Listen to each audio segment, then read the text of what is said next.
Alright, well everyone, this is my first little, I don't know, candid opinion. I'm gonna try not to edit this video a lot.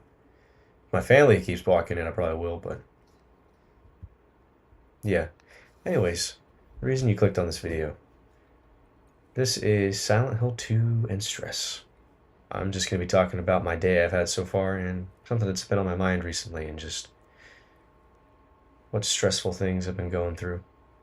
This isn't a self-help or solution to your problems. This is just something relatable that you can listen to someone else as well, and just know that you're not alone. Funny enough, I just recorded 15 minutes of footage, but no audio, so I am really annoyed because I'm just restarting now, but hey. Oh well. It's a good practice run, I guess. But now, I guess here's the other thing. Why should you listen to a 19-year-old kid who still lives at home with his parents and hasn't lived that long? Well, to be fair, honestly, I feel as though I'm pretty wise for my age. Not like that I'm Gandalf or anything, but I know a decent chunk of things. And I'd say it's not about age, but what quality of life you've lived. And yeah, may not have lived long, but I've lived a lot. And I gave my life to Christ when I was 16, 3 years ago. And that's definitely taught me a lot, especially of how to actually live a good life and to just how to actually be a real man. Silent Hill. And one thing it's taught me is how to deal with stress. Take me there again someday. Because there's a lot of people that'll tell you how to deal with your stress. Well, I'm alone. That you can play video games or watch a movie. Heck, sleep. Sleep's a good one, but they always tell you to put your stress into something. And I just wanted to talk about how it matters what you put your stress into. Because putting your stress into a book, putting your stress into talking or arguing or anything, yes, it can help vent some of it, but there is nothing like giving your stress to God. And giving your stress to Him really is different and important because He listens. He really does listen. He is an entity. He is an all-seeing power, and He understands. Because He sent Jesus, and He understands and has gone through stress. He knows what stress is. And that's the other thing, is I don't feel alone knowing that Jesus had a stressful life, honestly. Imagine living a life where you were the only perfect person in the entire world. And then at the end of your life, your Father, your Creator, tells you that you're going to die. That you're going to die for the sins of the world. He must have been stressed out of his mind and then in absolute fear when that finally happened. So, if he can still give that stress to God and still carry through the stress, then so can I. Because what I'm going through is tiny compared to him. But, yeah, so what stress have I been going through? Well, I'm a music producer, kind of. Self-proclaimed music producer. I've released 3 songs on YouTube, Spotify, I think Apple Music, but I've released 3 songs and I'm really happy with how they sound.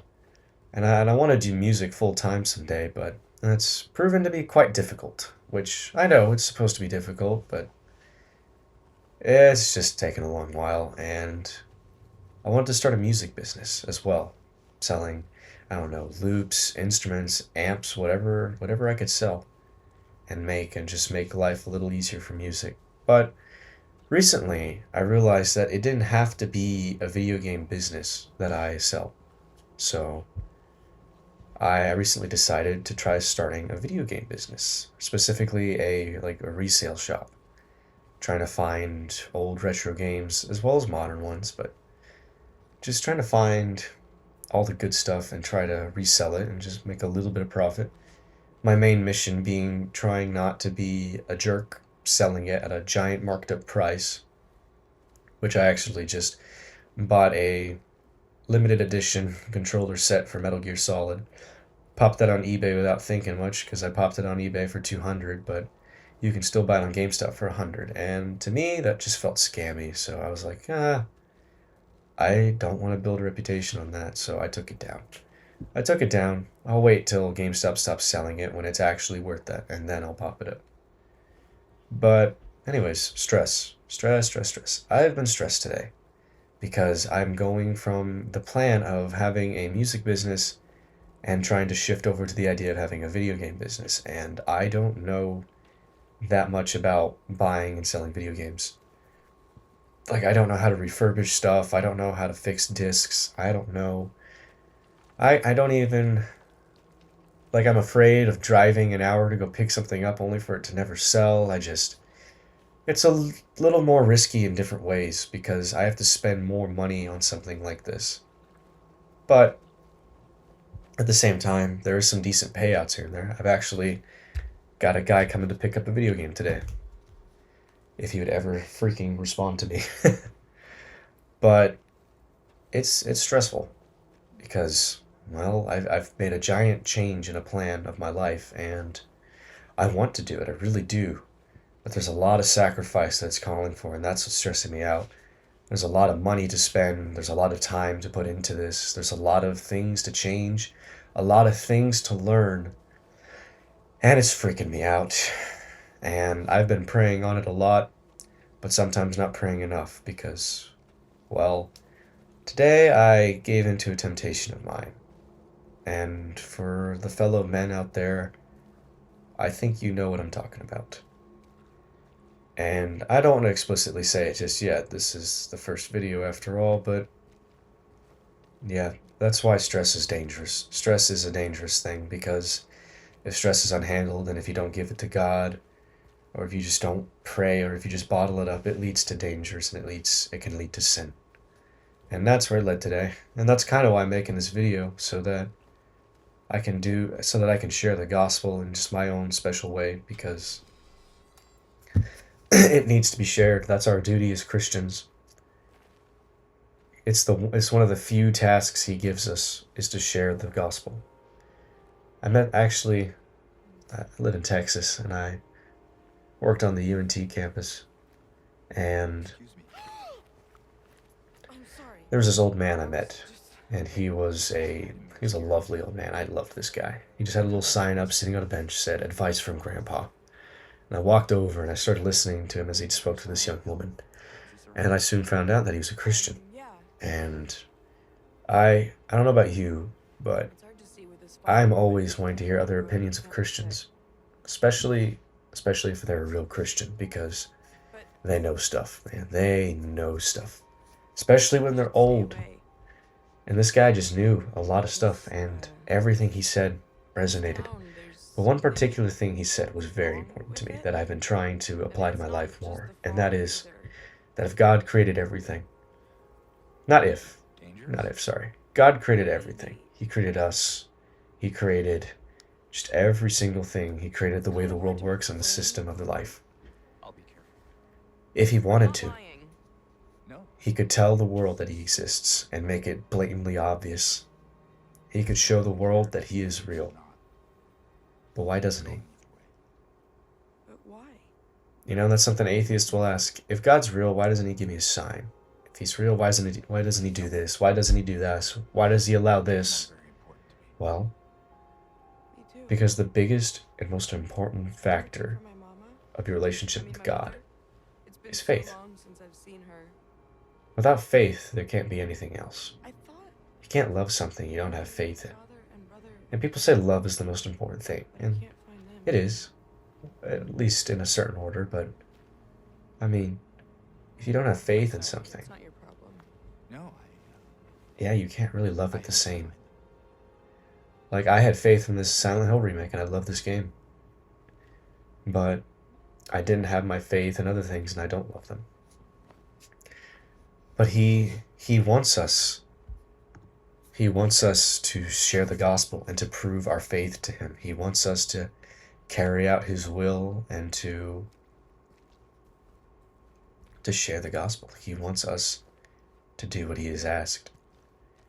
Because saying you love him, declaring him as your God, and doing all these things, yes, you can be an air quotes Christian, a Christian for the sake of it, but there's no real faith in it. Being a Christian calls for sacrifice and true faith. And guess what? That's stressful too. Being a Christian is stressful.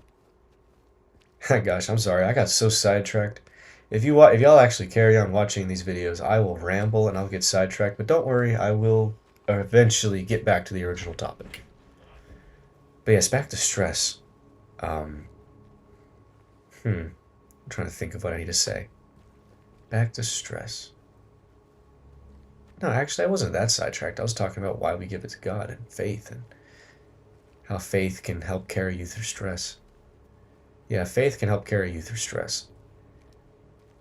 I've had faith in God for a long time, but it's always getting stronger. When I was 16, it was all right, I guess. I believed in him in certain things, but it's not been until recently, about the last 6 months to a year, that I started taking it absolutely seriously. Like, I can't describe it. I would die for him now. I know that 2 years ago, even when I was 18, I wouldn't have died for him. I know that I would have been a wuss. I would have hid and I would have cried and whined about dying, but I know now that I'm ready to die for him.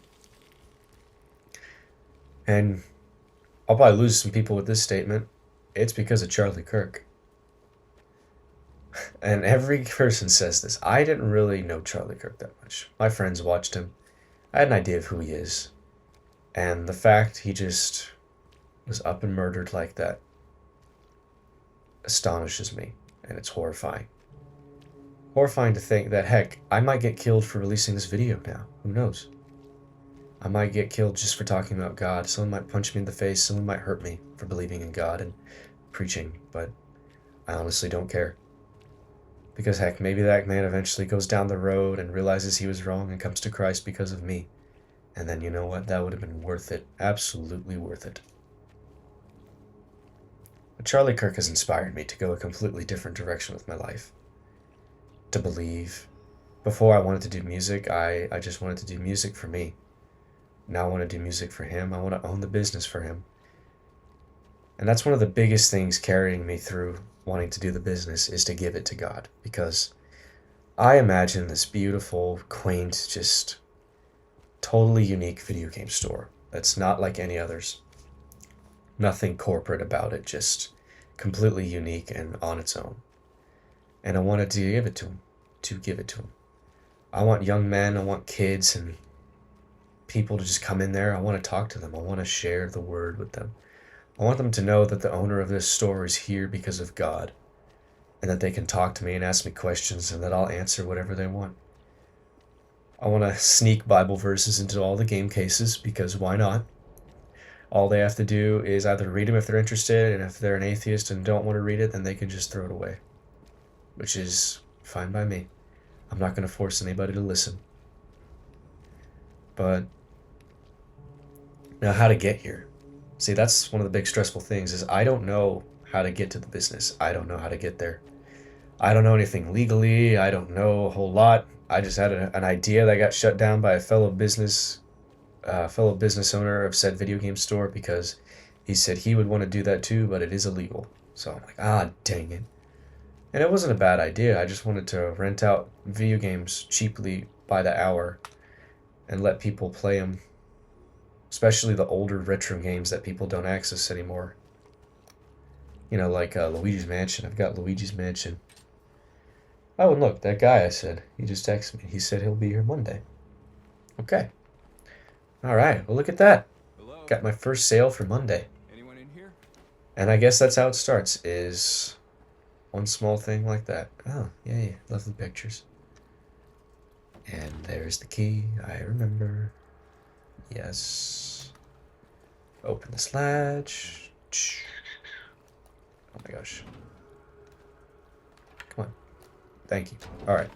Anyways, I wanted to rent out video games to people, but yeah, it is illegal. And I looked it up. Yep, it is, sadly. But I'll figure out something. I might be able to own a private residence and just let kids come over and play the games for free, which I would totally do because I am honestly a pretty cool guy. And I would talk about Jesus the entire time. But yes, so I still don't know exactly what I'm doing. I'm kind of just acquiring inventory slowly over time. I've got no consoles to sell. I've got about 40 video games that I'm selling pretty cheaply. None of them. Oh, wait. One of them tops out at 20 bucks, but the rest don't. That's because it's Space Hulk for the PS4. It's. I don't know why, but that game doesn't pop up on eBay a lot. Like, I looked it up. At least as the time of I'm recording this, I looked it up and I could only find a couple copies of it. Each one was about 20 to 30 bucks, so I popped mine on there for the same. I don't have a lot of expensive games on there. Like I've got Assassin's Creed Unity, just the disc, $3. Like I'm telling you, like I want to be a different kind of business. I'm not looking to make a giant profit. If I can just make enough to keep doing it and to do that as my full-time job, then that'll be enough for me. Because I don't need to be rich. I don't need to be abundantly wealthy. Even if I was, I would give that wealth to other people and I'd share it. But I'm not. I'm living on apprentice wages, which isn't a lot, but it's better than nothing. Especially not a lot if I'm trying to acquire inventory, which that's another thing that's stressing me is I haven't been able to save a lot with this idea, which is kind of getting risky.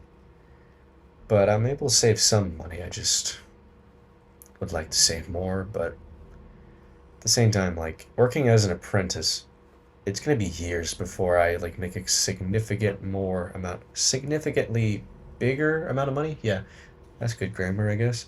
Significantly bigger. Anyways, I need to make more money because I can't afford a house on this wages. It's just not possible. Unless I just wait years and years and years and I buy the house outright.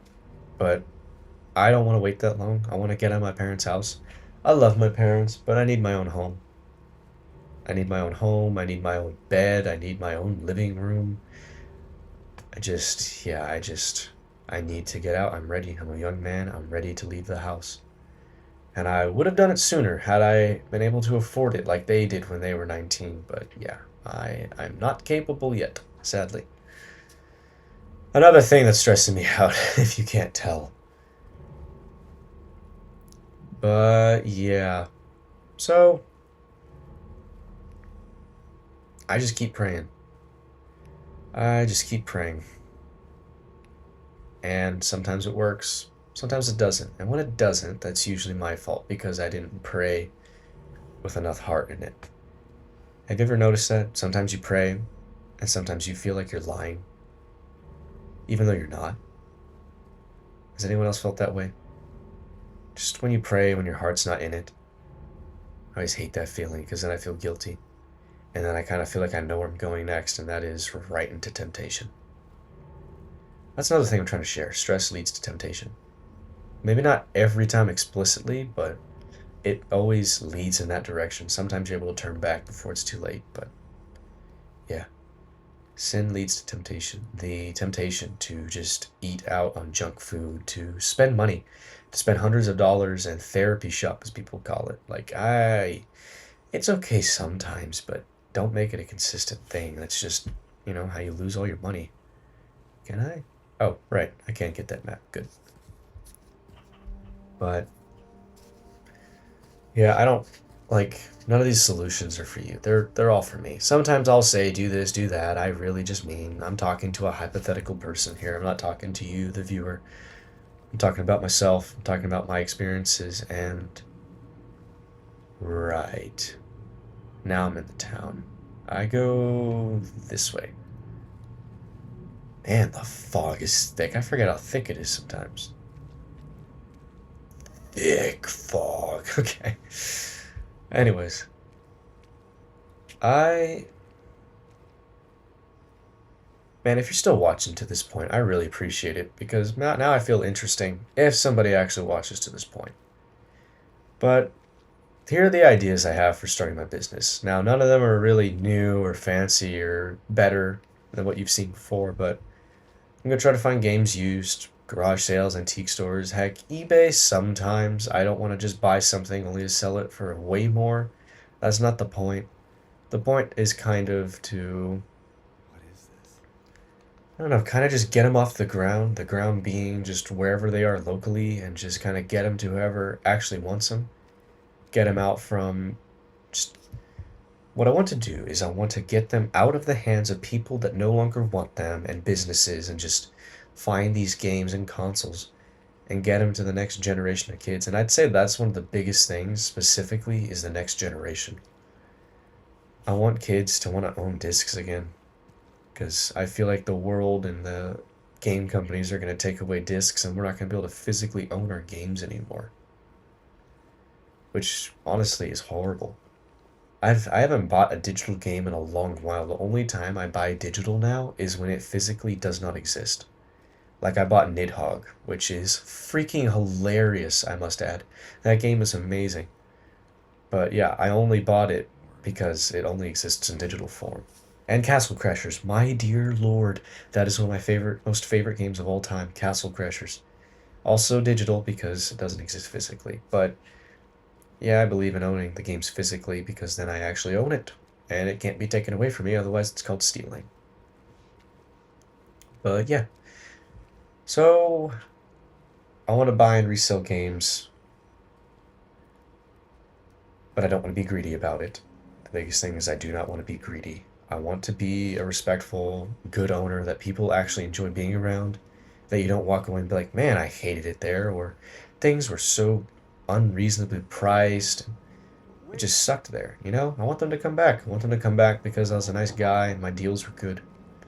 Like, oh, that's another thing is I want to pay a lot more for whatever people are willing to sell me. I've been to local game traders here and they will offer me pennies for the game that I try to sell, and it's just not worth it. So I want to be the game company that buys it for a lot more. I'm thinking like 40%. I'll pay 40% for whatever it's going for. So someone tries to sell me a game for $100, I'll pay him $40 for it. And then guess what? I sell it for 90 and I make a $50 profit. That way I just paid that guy $40. He's happy. I make $50 off of his off of his item, and then whoever bought it gets it, you know? Just that's 3 happy people right there. Sure, the third guy has to pay a little bit more, but it's kind of just how the business works. Is trying to find, and especially is the other thing is that guy may have never known about it without me and the other guy. So that's the other thing is we're kind of discovering things, especially when I find something at a garage sale. Like I found this lady, yikes. Hello? Yeah, even without sound, this is still creepy. Okay. Anyways, I found this lady in my neighborhood who was selling a great deal.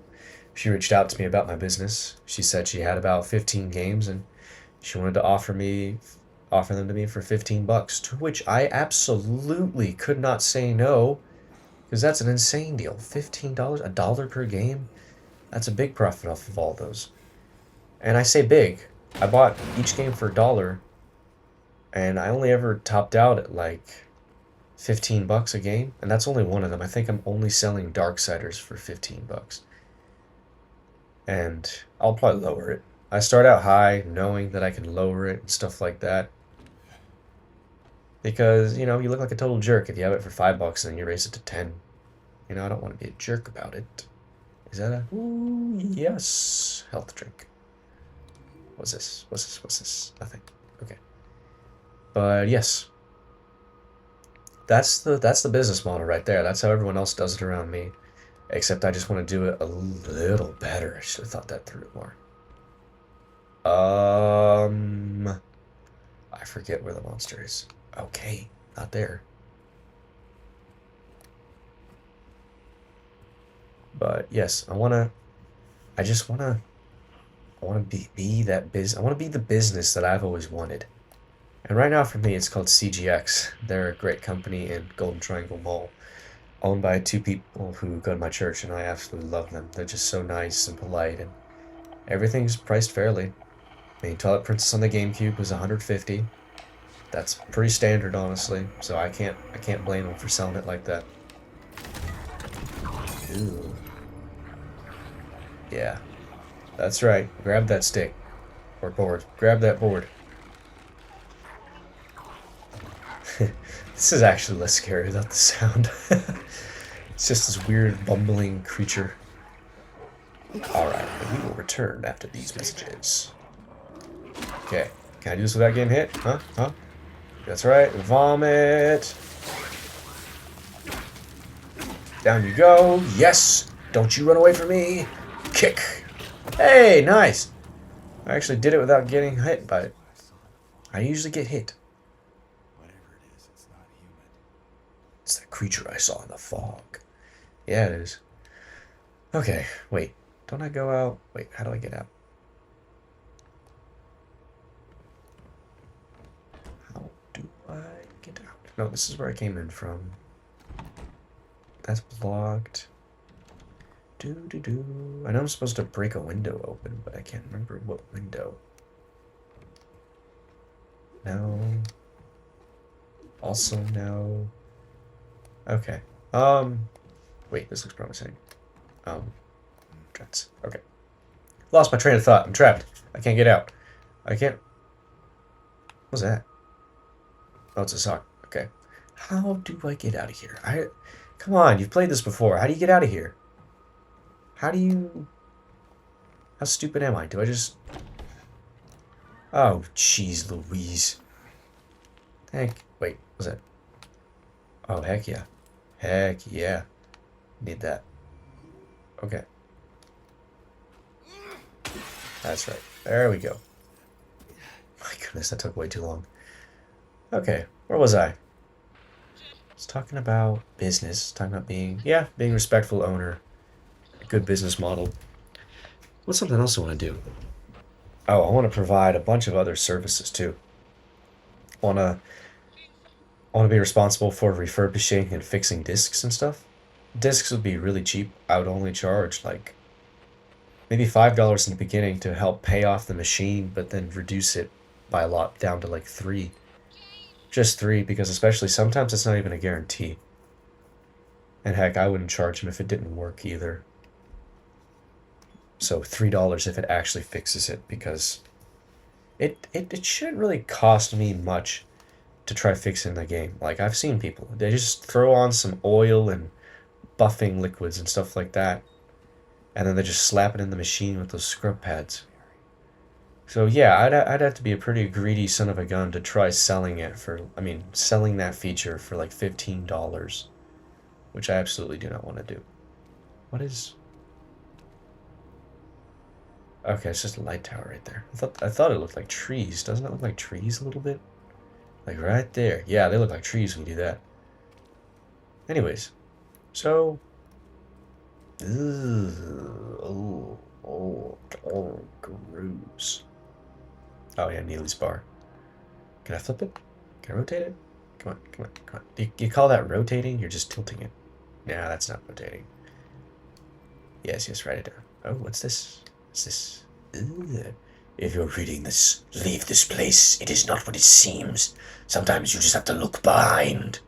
Flip. Run away. Run away.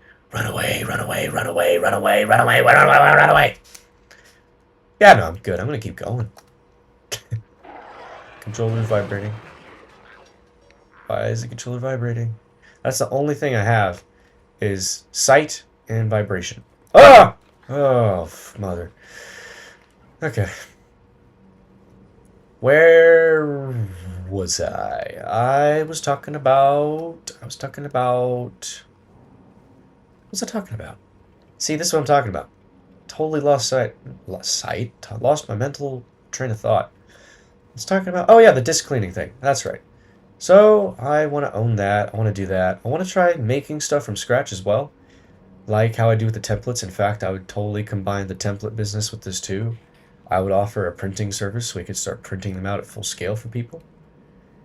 Like, we just have the standard scales, and if someone wants smaller, they could ask for us to make it smaller and stuff like that. Where's Neely's bar? down this road. Wait. Wait, what? Oh, okay, that's blocked. So I can't go that way. No. Okay. So yeah, I'd offer the template business there as well. I'd keep it part of the shop as well. And I don't know, I had an idea for something like wooden steelbooks instead of steelbooks, but wood. So like, I don't know how to make them, if I'd buy a Blu-ray case or DVD case or heck, even an album CD case. And just stick some nice oak wood on it, figure out how to attach it securely, stain it. I don't know, I think wood burn the design of the series onto it, or whatever logo should go on there. Unless I can get copyrighted for that, and if so, I don't want to do it, but I've seen people do stuff like this. It should be fine. It should be fine, I think. Wait. This is it. Nice. Yes, this... Wait. Okay, this puzzle. Yeah, I want to have that. I just want to think of all these little things that I can do and not charge a fortune for them. Because there's a lot of greedy people out there wanting to make a ton of money. And I'm not one of them. I just want to make some money. And that's okay. I mean, I need something to keep me going with the business. And I personally believe that if I try to lowball it and aim lower than other people are, then, I don't know, people will actually want to come to my business and spend money if they know that I'm not greedy. Because I've gone to places, and I flat out said no and left quickly just because of how greedy some places are. Especially restaurants. I'm just like, nuh-uh, that is not worth it. I'll just leave the restaurant. Because some places are too expensive. And I don't want to be seen as that. I want to be seen as fair. I want people to come in. And that's the other thing, is I want to be down to earth. I'll offer trades. I'll negotiate with somebody. I'll even finance things, like... Maybe not finance, but just... I don't want to be a corporate entity. I want to be a person that you can buy from. Anyways, I don't know what got into him. He just started smashing the thing. Had to throw him out. He ran off, cried, he'd fix everything. I gathered up what I could, still haven't found one of those buttons. Half the record is still lodged inside, but the other part's missing. Figure he must have taken it. Come to think of it, he did run towards Groovy. Anyway, maybe go check up on him, see if he's alright. He lives over at Saul by the pharmacy, apartment 9. Huh. I like how it says flip even though there's nothing on the back. Okay, anything over here? The store doesn't open, right? No. And thank goodness, honestly, I didn't want to go through that door. That's just a save point. You know, I haven't saved yet. I probably should save. Woodside Apartments. Yeah, we'll overwrite this one. Nice. Man, I don't know how long this video is, but oh, there's a hole here. It's gone now. Yep. I always wondered what that meant. But alright. That's about all I've got to say today. I hope you enjoyed this video. If you have any questions or things you'd like to point out as well, please say something in the comments. I'll link my socials down there if y'all are interested in buying anything from me, or trading anything, or selling to me as well. Because I'm serious about this business. I want to get it up and running. So I'll take any support y'all are willing to offer. But alright. Thank y'all for listening. Y'all have a great day. Goodbye.